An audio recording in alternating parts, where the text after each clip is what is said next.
평안하신지요? 마태복음 15장 12절에서 14절. 이에 제자들이 나와 가로되 바리새인들이 이 말씀을 듣고 걸림이 된 줄 아시나이까? 예수께서 대답하여 가라사대 심은 것마다 내 천부께서 심으시지 않은 것은 뽑힐 것이니 그냥 두어라. 저희는 소경이 되어 소경을 인도하는 자로다. 만일 소경이 소경을 인도하면 둘이 다 구덩이에 빠지리라 하신대. 바리새인들의 위선에 대해 말씀하신 그 말씀을 듣고 제자들이 예수님께 나와 드린 말씀입니다. 바리새인들이 이 말을 듣고 화가 났을 것이라 이야기하는 것이죠. 그러자 예수님께서 뭐라고 하셨습니까? 내 천부께서 심으시지 않은 것은 뽑힐 것이니 라고 말씀하셨죠. 더 자세히 설명드리면 유대인의 신약 성경에는 이를 이렇게 표현했습니다. 하늘에 계신 내 아버지께서 심지 않은 식물마다 뿌리째 뽑힐 것이다. 네, 이 말씀이 무엇일까요? 다름 아닌 알곡과 가라지의 비유에 근거해서 하신 말씀이시리라 봅니다. 즉 하나님께서 심으신 알곡이 아닌 마귀에 의해 흩뿌려진 가라지들은 모두 뿌리째 뽑혀 아궁이, 즉 지옥불에 던져진다는 이야기입니다.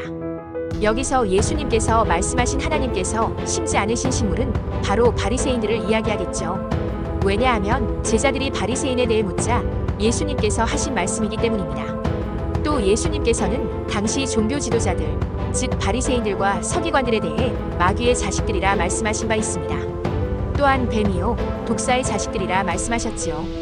즉 알곡과 가라지의 비유에서 가라지는 마귀가 심은 것이라고 말씀하신 바, 이 말씀을 통해서도 우리는 가라지가 마귀의 자식이며 바로 바리새인들이었음을 알 수 있는 것입니다. 더 정확한 해석이 있습니까? 이 마귀의 자식들 가라지들은 밭즉 지구에서 알곡들, 즉 아담의 후손들 사이에서 자라며 하나님의 일과 알곡이 열매 맺는 것을 회방합니다.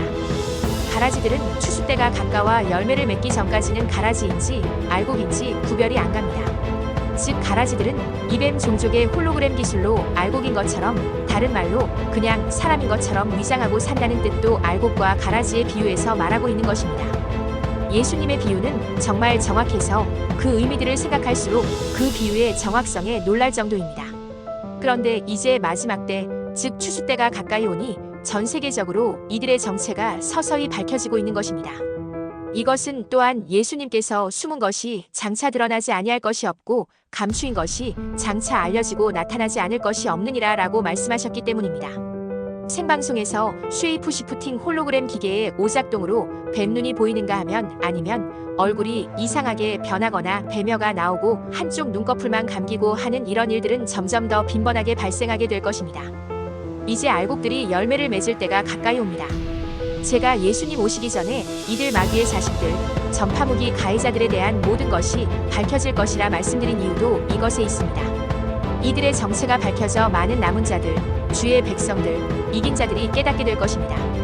이들은 첫째 부활에 합당한 자로 살아 주님 재림 시에 부활하게 될 것입니다.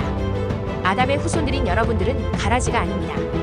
가라지들이 속인 그 속임에서 벗어나십시오. 좋은 열매를 맺어 천국의 알곡들로서 부활하기에 합당한 자 되어 첫째 부활에 참여하는 여러분들 되시기 바랍니다. 영상 시청하시느라 수고하셨습니다. 제 채널 영상들을 통해 더 알기 원하시는 분들과 제 채널 영상들을 다른 더 많은 분들도 보고 깨닫게 되기 위해 여러분들께 부탁드릴 것은 구독과 좋아요, 알림 설정을 하는 것입니다. 오늘도 진리 가운데 자유케 되시는 여러분들 되시기 바랍니다.